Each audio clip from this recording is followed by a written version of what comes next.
1 year had passed since the bonding ceremony. The galaxy had changed in ways no one could have predicted. Humans were no longer seen as primitive creatures from a small planet.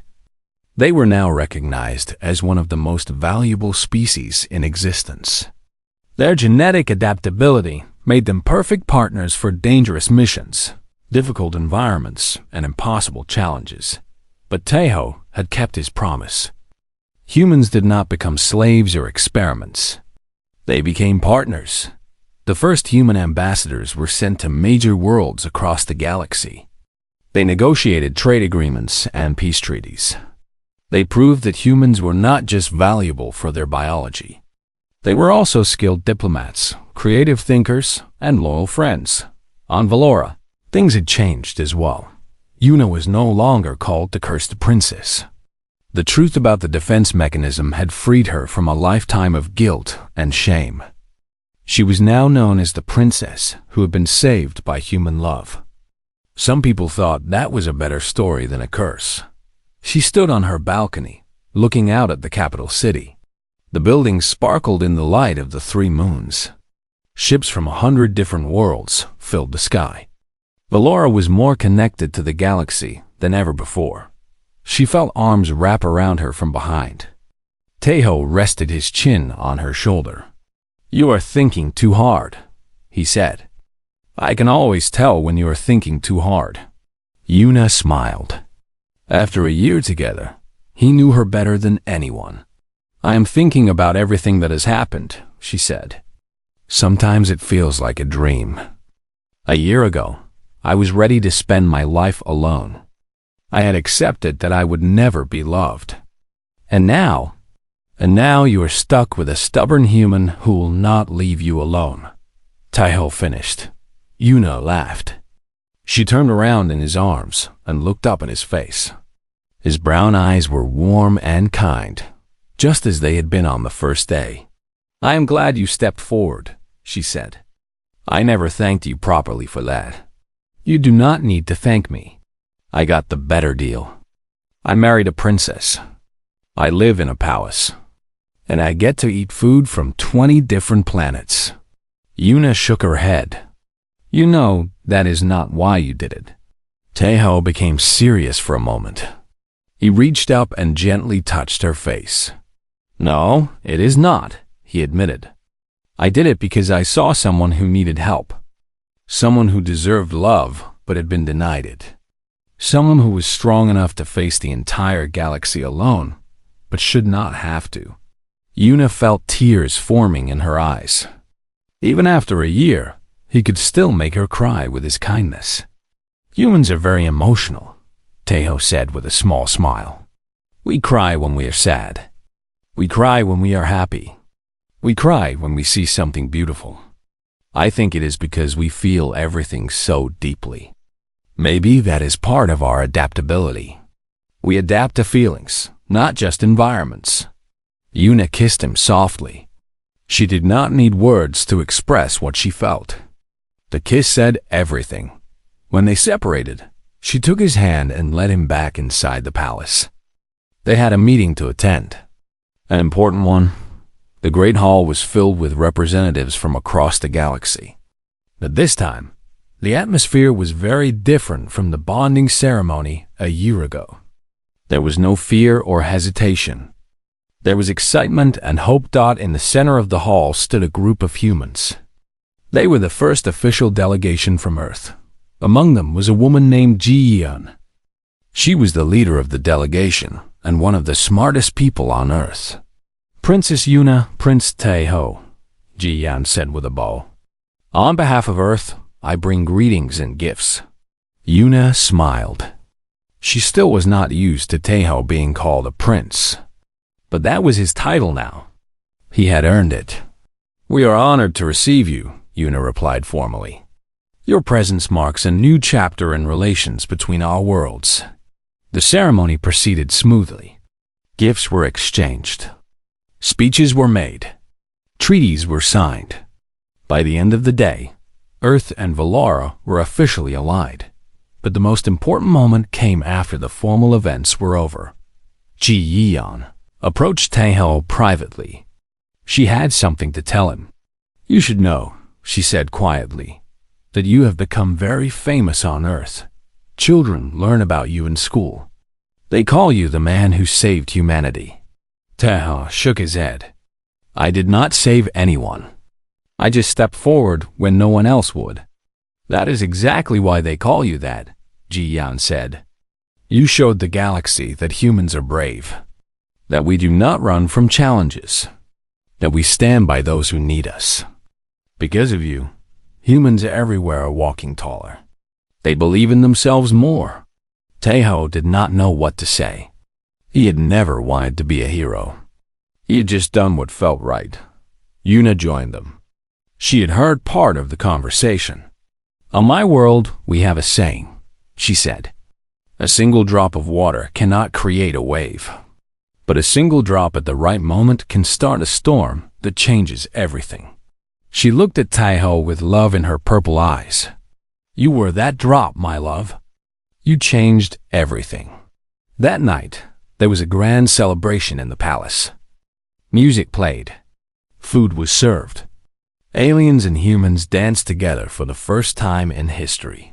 Yuna and Taeho watched from a high balcony. Below them, species that had never trusted each other were laughing and talking like old friends. "Do you think it will last?" Yuna asked. "This peace? This friendship?" Taeho thought about the question carefully. He was not a philosopher or a prophet. He was just a man from a small planet who had taken a chance. "Nothing lasts forever," he said finally. "That is one thing humans understand very well. We do not live very long compared to other species. So we do not expect things to last forever. We just try to make the time we have as good as possible." He squeezed her hand. "This peace may not last forever, but it is real right now. And every day that it lasts, more people will learn to trust each other. More friendships will form. More bonds will be made. Eventually, even if the peace breaks, those connections will remain. And they will help rebuild what was lost." Yuna leaned against him.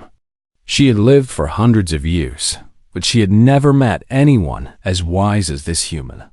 "I love you," she said simply. "I love you too," Taeho replied. "Now and forever. Whatever forever means for us." Below them, the celebration continued. Humans and aliens danced together, laughed together, and began to build a future together. It was not a perfect future. There would be challenges ahead. There would be species who still distrusted humans. There would be conflicts and misunderstandings and difficult times, but there would also be hope. There would be love. There would be people willing to step forward when everyone else stayed back. And as long as there were people like that in the universe, the future would always be worth fighting for. Princess Yuna had spent her whole life believing she was a curse. Now she knew the truth. She was not a curse. She was a gift, and the universe was finally ready to receive it. The end. The announcement came on a bright morning. Dr. Su-min gathered the entire royal court in the Great Hall. Scientists from across the galaxy watched through holographic screens. Everyone wanted to know the answer to the impossible question: how was the human still alive? Yuna sat on her throne with Taeho standing beside her. She held his hand tightly. Whatever news the doctor had, they would face it together. Dr. Su-min stepped forward. She looked tired. She had not slept much in the past weeks. Her entire understanding of medicine had been turned upside down by this one human. "I have spent my career studying the Valoran curse," she began. "I have watched it kill representatives from 237 different species. I thought I understood everything about it. I was wrong." The crowd leaned forward. Even the aliens watching from other worlds moved closer to their screens. "The curse is not actually a curse," Dr. Su-min continued. "It is a genetic defense system. Thousands of years ago, the Valoran royal family was created through advanced genetic engineering. The scientists who made them wanted to protect the bloodline, so they built in a defense mechanism. Una felt her heart stop. She had never heard this before. Her entire family believed the curse was magical or supernatural. No one had ever suggested it was science. The defense mechanism was designed to reject any genetic material that was not strong enough, the doctor explained. When a Valoran bonds with a partner, the mechanism tests that partner's DNA. If the partner's genetics are not compatible, the mechanism destroys them. But humans are not stronger than other species, someone in the crowd called out. They are weaker than Crick's warriors. They are less intelligent than Oran scientists. How can their genetics be compatible? Dr. Sumin smiled. It was the first time Una had ever seen her smile. That is the most fascinating part, the doctor said. Humans are not stronger or smarter or faster than other species. But they have something that no other species has. They have incredible genetic adaptability. She pressed a button on her tablet. A holographic image appeared in the air. It showed two strands of DNA side by side. One was neat and organized. The other was messy and constantly changing. This is Crick's DNA on the left, Dr. Sumin explained. As you can see, it is stable and fixed. It does not change. This is true for almost every species in the galaxy. Their genetics are set. They cannot adapt to new challenges. She pointed to the messy strand on the right. This is human DNA. Look at how different it is. Human genetics are constantly changing. They adapt to new environments, new diseases, new challenges. When the Valoran defense mechanism attacked this human, his DNA simply changed. It found a way to become compatible. The crowd erupted in murmurs. Scientists began furiously taking notes. This was the biggest discovery in genetic research in 100 years. Taeho looked at the holographic image with interest. He did not fully understand everything the doctor was saying, but he understood the important part. He was not going to die. There is more, Dr. Sumin said. The crowd became quiet again. Human adaptability is not just about survival. It is about improvement. Every time the defense mechanism attacks him, his body learns. It becomes more compatible with Valoran genetics. Eventually, his body may become completely immune to any negative effects. Una turned to look at Taeho. Her purple eyes were filled with tears. But these were not tears of sadness. They were tears of joy. You are going to live, she whispered. You are really going to live. Taeho grinned. I told you. Humans are stubborn. We do not die easily. The next few hours were chaos. Scientists flooded the palace, requesting samples of Taeho's blood and tissue. Reporters pushed forward, shouting questions. Diplomats from various worlds demanded meetings. Everyone suddenly wanted to know more about humans. For centuries, humans have been considered a primitive and unimportant species. They were tolerated in galactic society, but never respected. They were given the worst jobs and the smallest territories. No one thought they had anything valuable to offer Doubt now. Everything was different. The Crick's warriors, who had laughed at Taeho's weakness, now looked at him with new eyes. If human genetics could adapt to anything, could they adapt to become stronger? Faster?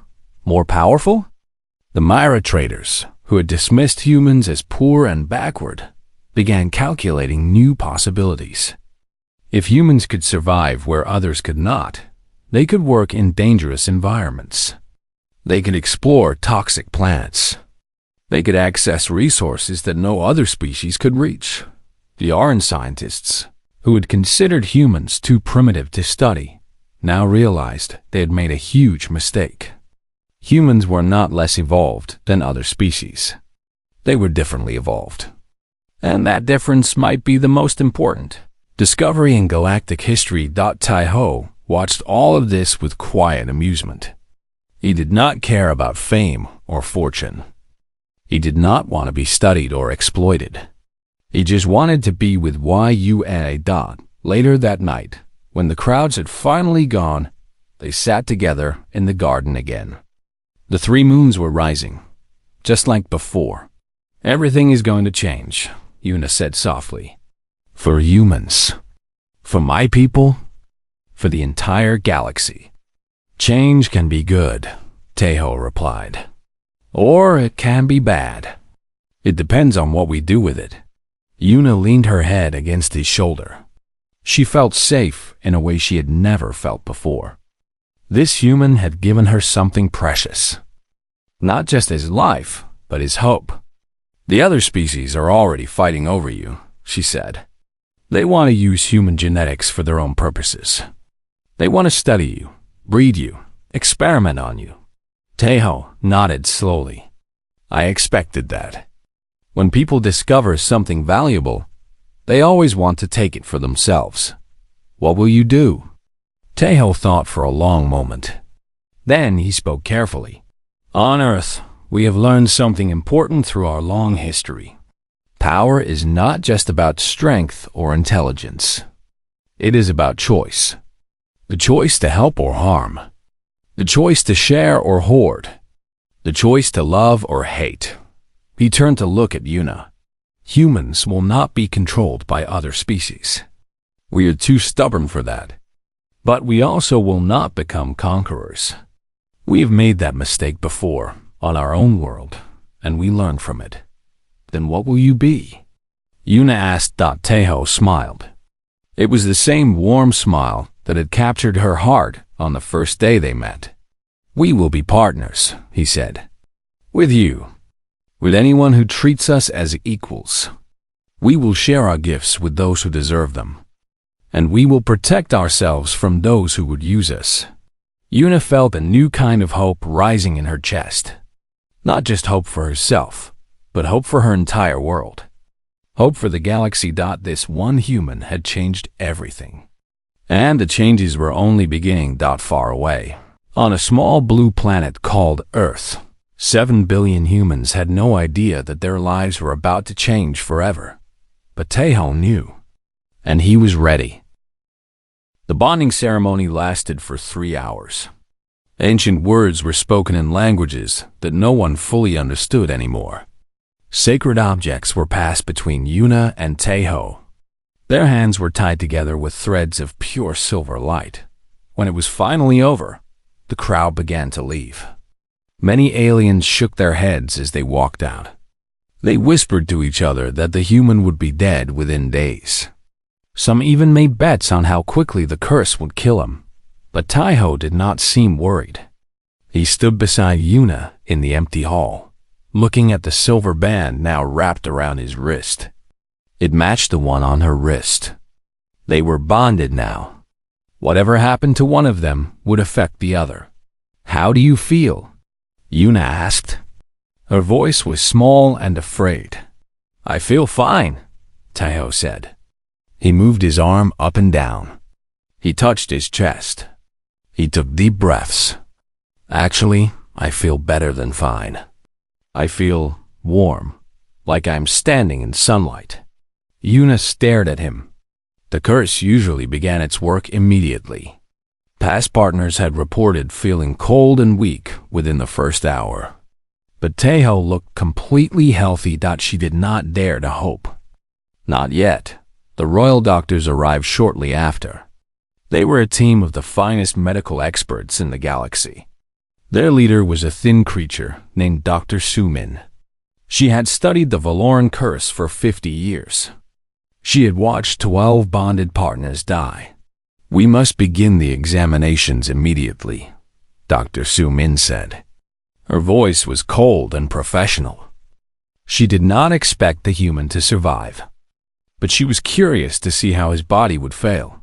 Taeho was taken to the medical wing of the palace. Machines were attached to his body. Samples of his blood were collected. His brain activity was monitored constantly. The doctors worked through the night. They ran every test they knew. They searched for any sign of the curse entering Taeho's system. They found nothing. "This is impossible," Dr. Sumin muttered.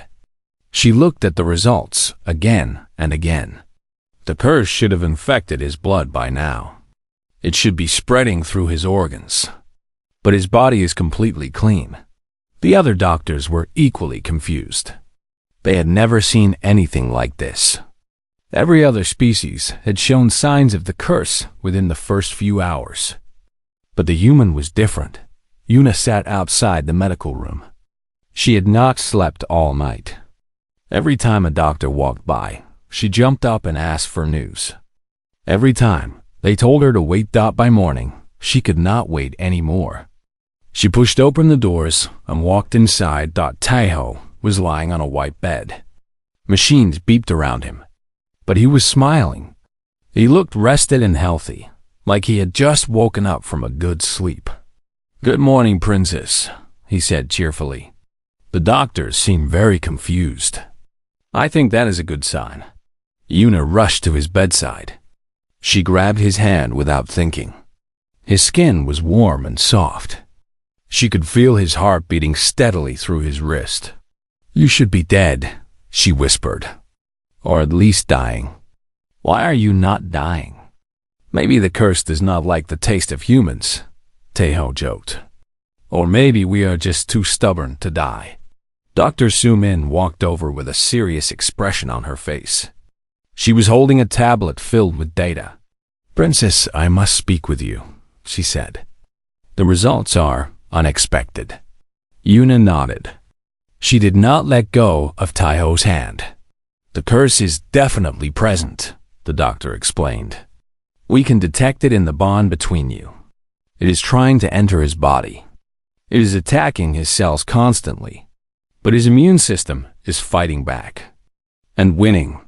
Yuna could not believe what she was hearing. "That is impossible. The curse has destroyed immune systems from the strongest species in the galaxy." "Yes, it has," Dr. Sumin agreed. "But human immune systems are different. They are incredibly adaptable. They learn from every attack and become stronger. The curse cannot find a way past his defenses." Taeho squeezed Yuna's hand gently. "Told you.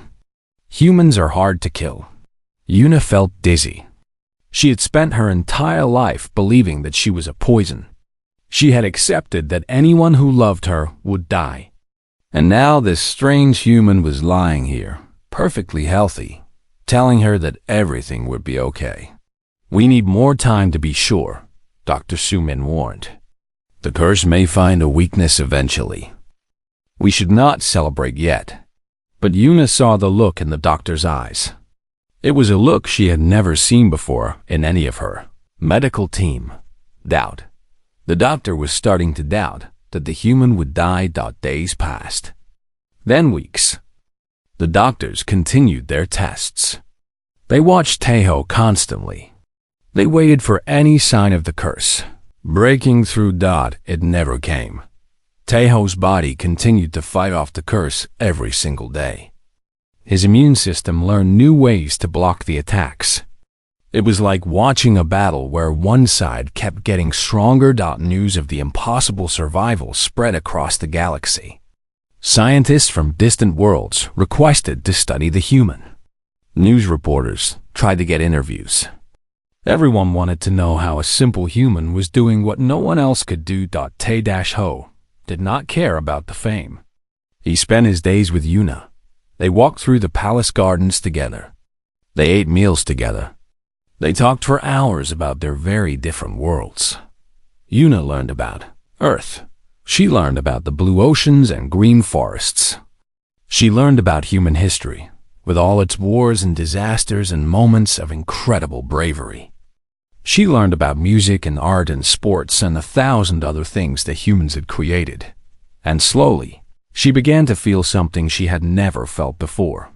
She was falling in love. It terrified her.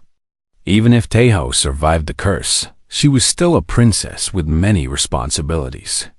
He was an outsider from a primitive world. Their relationship made no sense, but love rarely makes sense. One evening, they were sitting in the garden watching the 3 moons of Valora rise into the sky. The light from the moons painted everything in shades of silver and blue. "Are you happy?" Yuna asked suddenly. Tejo looked at her. His brown eyes reflected the moonlight. "I am the happiest I have ever been," he said simply. "Even though you might still die?" "We all might die," Tejo replied. "Every creature in the universe will die someday. What matters is not how long we live. What matters is how we spend the time we have." Yuna felt tears in her eyes again. She seemed to cry more often since meeting this human. "I am happy too," she admitted. "I did not think I could ever be happy. But you changed that." Tejo smiled and took her hand. "Maybe that is the real magic," he said.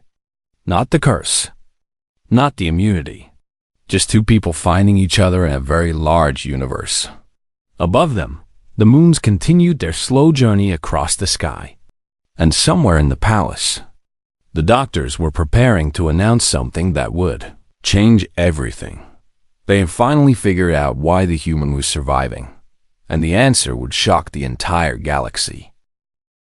The Great Hall exploded with noise. Every alien species began talking at once. Some were shouting. Some were laughing. Some were simply staring with their mouths open wide. A human?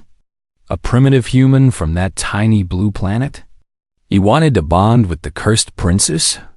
The high priest slammed his staff against the floor 3 times. The sound was like thunder. Slowly, the crowd became quiet again. "This is most unusual," the high priest said. His 6 arms were shaking. In all his years of service, he had never seen anything like this. "Young human, do you truly understand what you are doing?" Tejo nodded. He did not look nervous. He did not look scared. He simply stood there with his hands at his sides, looking at the old priest with calm eyes. "I understand," he said. "The princess carries a curse in her blood. Anyone who bonds with her will die within 1 cycle. The curse has killed every partner her family has ever had. Scientists from every world have studied it. None of them have found a cure. And yet you still wish to proceed?" The high priest asked. "I do." The crowd began whispering again. The Krix warriors shook their large heads. The Myra traders exchanged knowing looks. The Orange scientists were already taking notes, curious to see how quickly the human would die. None of them believed Tejo would survive. They thought he was foolish. They thought he was crazy. They thought he was throwing away his short life for nothing. But Yuna saw something different in his eyes. She saw a strength that she had never seen in anyone before. It was not the strength of muscles or weapons. It was the strength of a person who had made a decision and would not turn back. She found herself admiring this strange human, and that scared her more than anything. "Stop," she said. Her voice was firm. "I cannot allow this. I do not want your death on my hands." Tejo turned to look at her. His brown eyes met her purple ones. For a long moment, neither of them spoke. "Princess," he said softly, "may I tell you something about my planet?" Yuna was surprised by the question, but she nodded. "On Earth," Tejo began, "we have faced many challenges. We have survived ice ages that covered our world in snow. We have survived diseases that killed millions of our people. We have survived wars, famines, and disasters that should have ended us." He paused and looked out at the crowd of aliens. "Every time something tried to destroy us, we found a way to survive. That is what humans do. We do not give up. We do not run away. We keep fighting until we find a solution." Yuna felt her heart beating faster. She wanted to believe him. She wanted to believe that maybe, just maybe, this human was different. But she had seen too much pain. She had watched too many people die. "This is not a disease you can fight," she said. "This is not a war you can win. The curse is inside me. It is part of my blood. It has killed beings much stronger than you."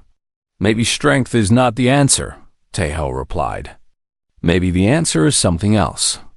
Something that no one has tried before. The high priest stepped forward.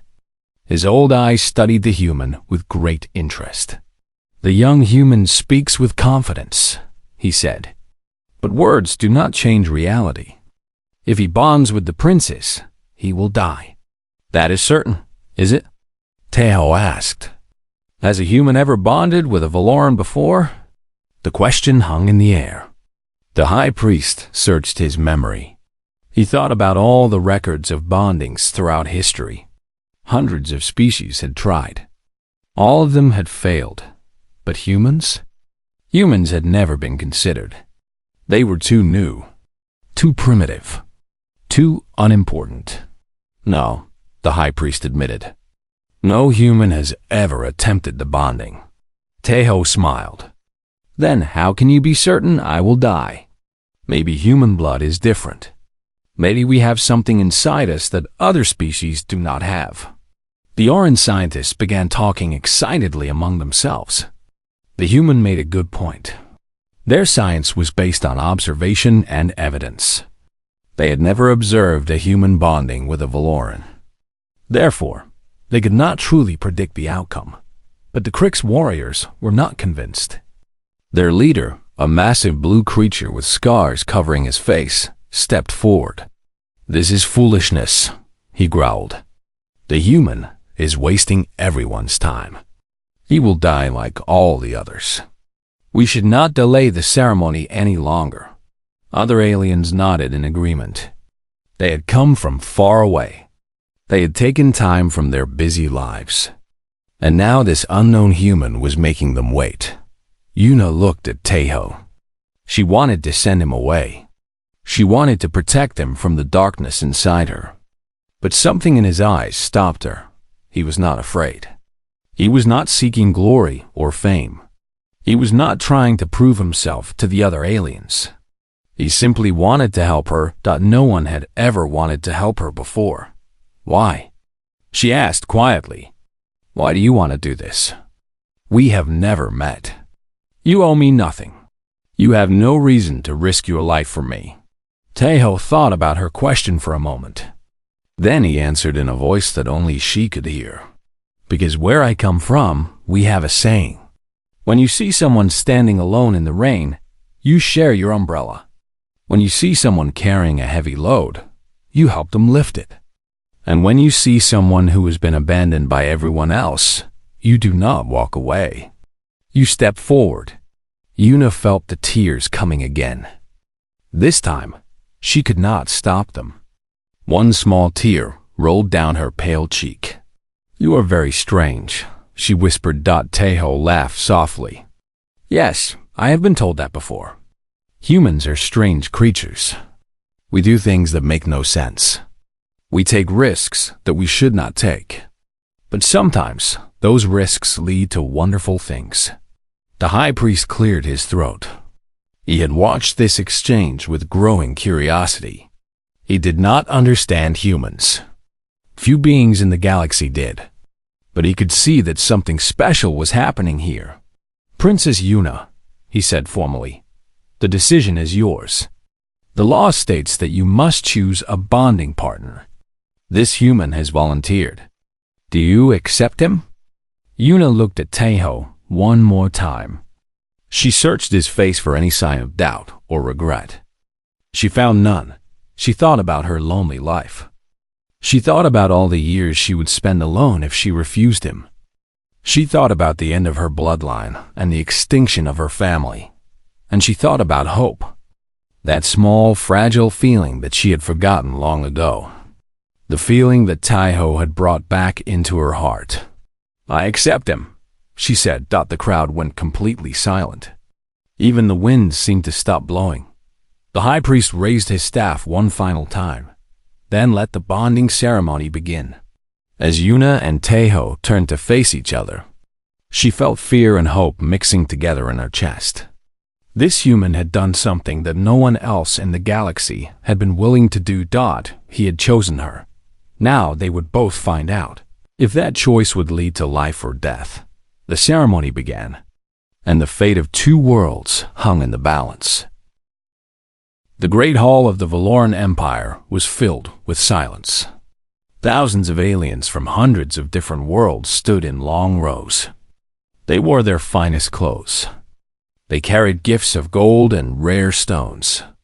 They had traveled across the galaxy to be here today, but none of them wanted to be chosen. Princess Yuna stood at the top of the crystal stairs. Her skin was pale like moonlight. Her eyes were the color of deep purple flowers.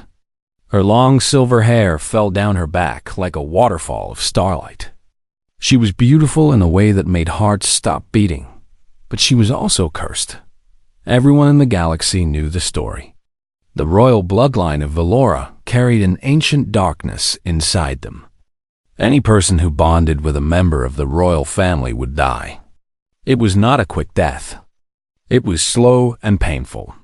The curse would eat away at them from the inside until nothing remained. Yuna had watched it happen before. Her mother, Queen Hana, had lost 3 bonded partners. Each time, the queen had believed that love would be stronger than the curse. Each time, she had been wrong. The curse did not care about love. It did not care about hope. It only cared about death. Now Yuna was of bonding age. The law said she must choose a partner from the gathered species. The law said the Valoran bloodline must continue. But how could she ask someone to die for her? The high priest, an old creature with 6 arms and golden robes, raised his staff. The sound echoed through the silent hall. "Representatives of the Galactic Council," he announced. "You have been summoned to witness the bonding ceremony of Princess Yuna. Step forward if you wish to be considered." No one moved. Yuna felt her heart sink. She had expected this. She had prepared herself for this moment. But still, it hurt. It hurt more than she had thought it would. She looked out at the crowd. She saw the tall blue warriors of the Crick system. They were famous for their bravery in battle. They had fought armies without fear. But now they looked away from her eyes. They would not step forward. She saw the silver-skinned traders of the Myra cluster. They had crossed dangerous space to reach new markets. They had risked everything for profit. But risking death for her, that was too much thought. She saw the green-scaled scientists of the Arm Worlds. They had dedicated their lives to knowledge. They had solved the greatest mysteries of the universe. But they could not solve the mystery of her curse. So they stood still. Every species, every world, every being in the galaxy had heard the stories. They knew what happened to those who bonded with Valoran royalty, and none of them were willing to take that risk. The high priest waited. Minutes passed. The silence grew heavier and heavier. Finally, Yuna raised her hand. She had practiced this speech in her mirror 100 times. She had cried herself to sleep, knowing she would have to say these words. "I understand," she said. Her voice was soft but clear. It reached every corner of the great hall. "I do not blame any of you. My curse is not a secret. It is not something I can hide or change. Anyone who bonds with me will die. That is the truth." She paused. She felt tears forming in her eyes, but she refused to let them fall. A princess does not cry in public. Her mother had taught her that. "No one risks choosing me," she continued.